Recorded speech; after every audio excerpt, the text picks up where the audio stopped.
Amen? Praise God. So, and the logos that went out from, it was the Son of God, according to Barbanam. And it was a Jubani, which means a body, and the body was like a man. So, yung nakita ni Barbanam, ganun din yung nandoon sa kaisipan ng Diyos na itong tao na to, itong Jubani na to, which is the God manifestation, na according dito, it is the express image of God. Amen? So, yan. Jubani means the express image of God, image of the invisible God. Yun. So, yan ang nandoon sa kaisipan ng Panginoon na gusto niyang i-express.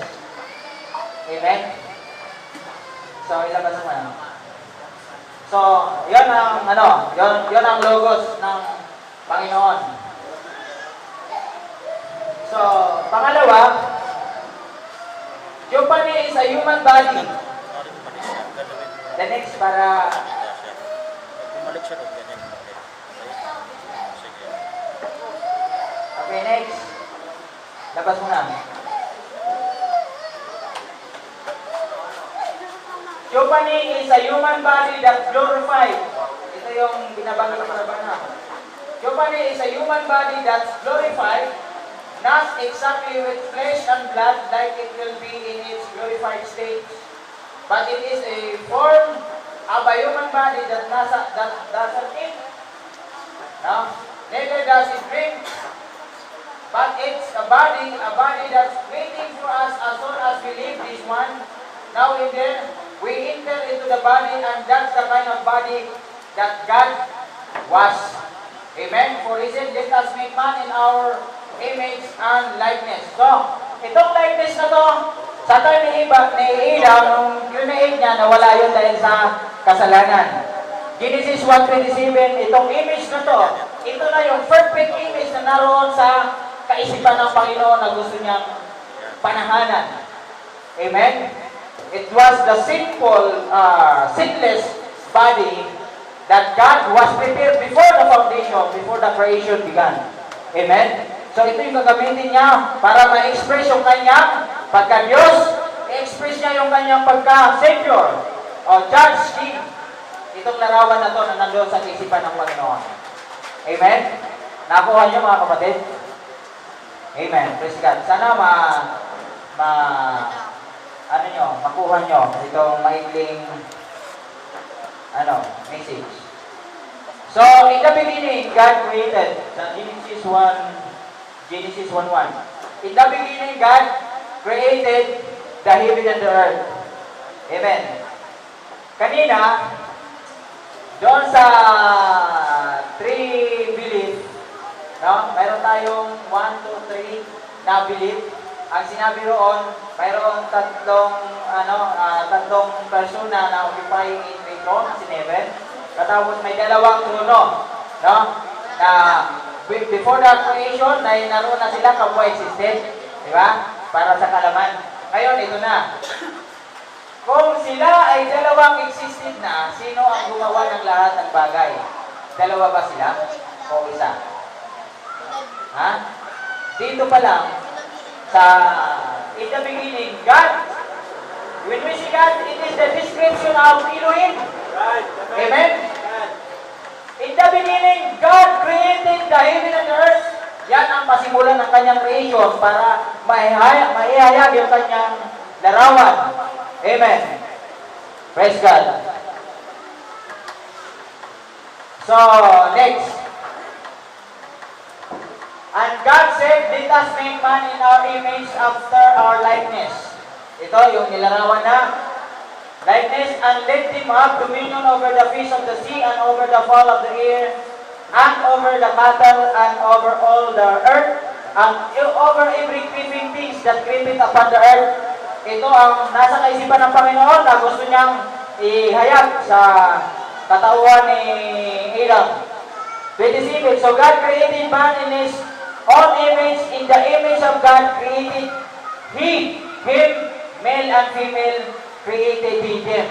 So, kung anong larawan ni Adam, nung si Adam ay create, naroon sa kanya yung male and female gender. Amen? Praise God. So, yun ang nandoon sa kaisipan ng Panginoon. The Eternal Father, so nag-create siya. I-create niya ngayon from the dust, out of the dust, create niya ngayon para mag-form ng body. At hininga ng Panginoon at naging kaluluwang, a living soul. Yung living soul na to ay composed ng babae at lalaki. Amen? Praise God. So, kailangan ilabas niya yung kanyang feminine gender. Ang feminine gender niya ay si Eva. So, itong larawan na to, image and likeness na kay Adam, ganoon din ang larawan na naroon sa ating Panginoong Jesucristo. Amen? Sa katawan ng ating Panginoong Kristo, naroon siya sa body o sa human o sa wisdom ng Panginoon na gusto niyang ilabas. Si Jesus Christ, composed siya ng male and female. Amen? Agree kayo, si Jesus Christ mayroon siyang male and female? Amen. Pagkatapos ni Jesus Christ sa kanyang ministeryo, ito, ministry niya, beginning ng kanyang ministry, yung 30 AD, hanggang 333, nung siya ay naipago. Amen? Nagkaroon siya ng ministry. Nung siya ay napako at siya ay nagtagumpay, bago siya mamatay, lumabas 3 ori ang kanyang, lumabas sa kanyang tagiliran. Ano yun? Water, blood, and the Spirit. Water, blood, and the Spirit ay compose siya ng katawan. Ang katawan na to ay walang iba yung kanyang magiging asawa, which is the bride. Amen? So, yan ang magiging, yan ang magiging scenario. Parang typology siya doon sa creation kay Adam.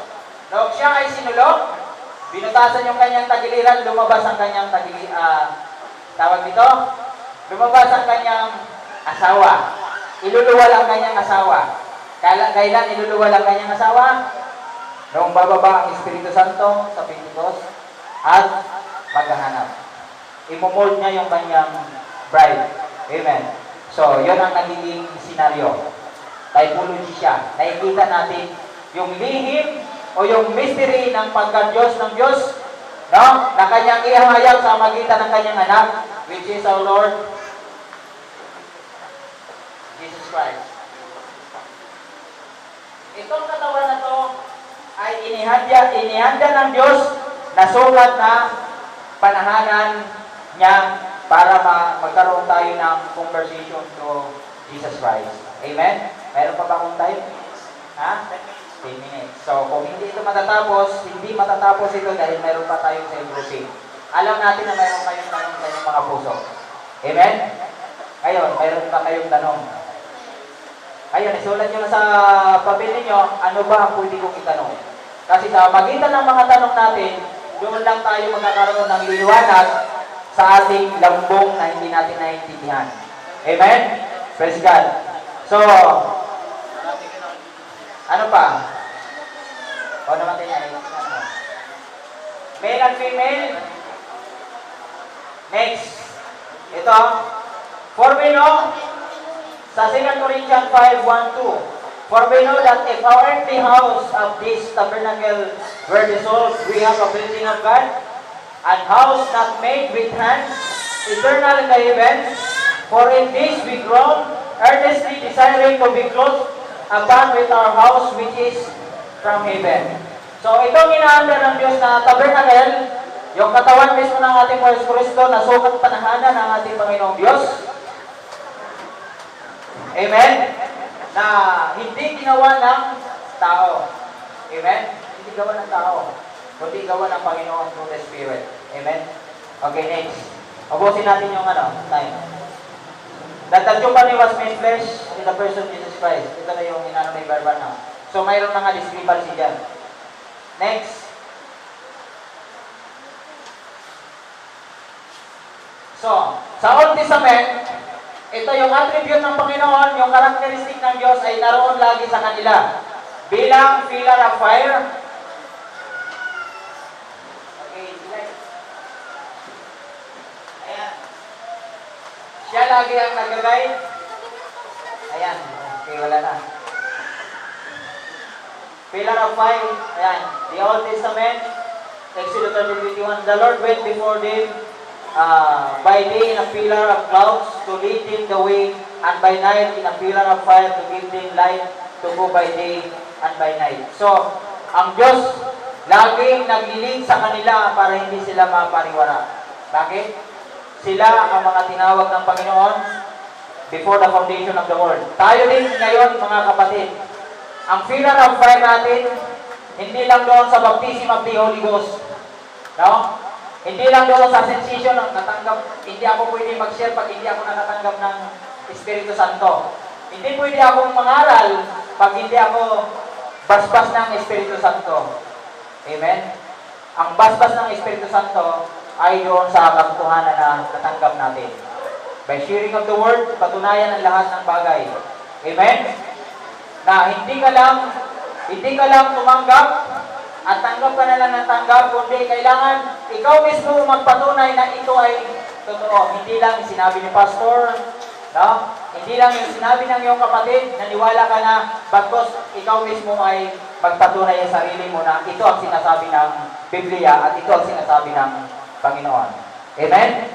Ang absolute natin, mga kapatid, ang absolute natin ay nasa Bible at nasa katotohanan. Pinatunayan natin yung lahat ng bagay at pwede natin masabi na ito ang sinasabi ng Panginoon. Amen? Yun ang mga patibayan. Yung time ni Brother Branham, mayroon sa mga sinire-research, kung mabasa nyo sa kanyang mga testimony, sabi niya, God trapped ang kanyang mga babasahin. Amen? Pero sa atin ngayon, kung kukumpara natin, hindi naman tayo nagkukumpara, wala pa nga kapiran ko yung nababasa natin. Amen? So sa kanya, God trapped yung binabasa niya to compare to fruit na kanyang pinaniniwalaan ay totoo.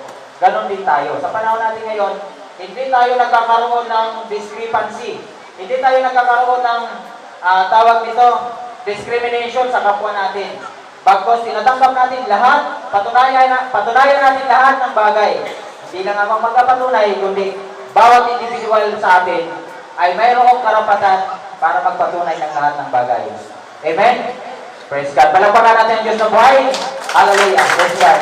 Tayo lahat ay tumayo at pagpalain tayo ng Panginoon. 30 minutes. Praise God. So, ang oras natin ay napaka-easy para sa ating lahat. Amen. So, mayroon ba kayong kahilingan sa Panginoon? Amen. Tayong lahat ay makahilingan. Hindi pa natin nalaman.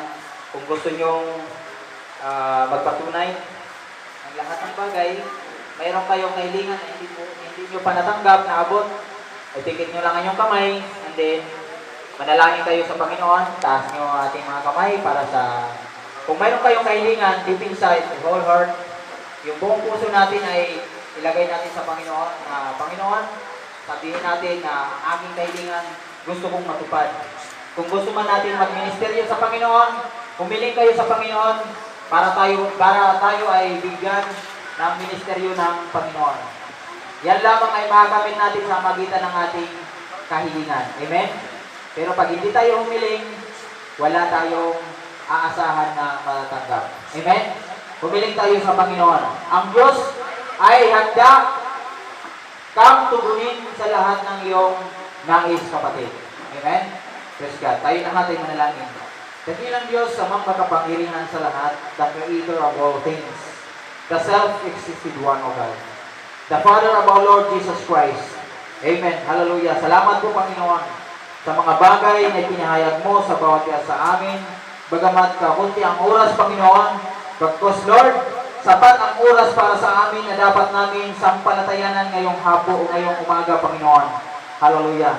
Punuin mo, Panginoon, ang aming mga puso, excitement sa iyong salita, Pagkapatunay, Panginoon, na hindi lang kaming spoon-feed, Lord, bagkus kami, bawat isa sa amin, Panginoon, ay magkaroon ng desire, Panginoon, na patunayan ang lahat ng bagay doon sa mga bagay na pinapaniwalaan namin, Panginoon, ngayong huling panahon, Lord.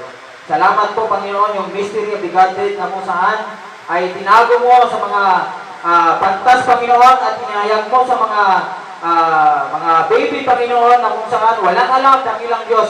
Bagkos ang puso nila ay handa silang tumanggap ng pagkabirihan, Panginoon, sa kanilang puso. Handa nilang patunayan lahat ng bagay, Panginoon. Narito sila ngayon, dakilang Diyos. Nagnanasa ang kanilang puso na malaman ang lahat ng bagay, patunayan ang lahat ng bagay, dakilang Diyos. Salamat po, Panginoon. Narito po ang aming mga kapatid, Panginoon.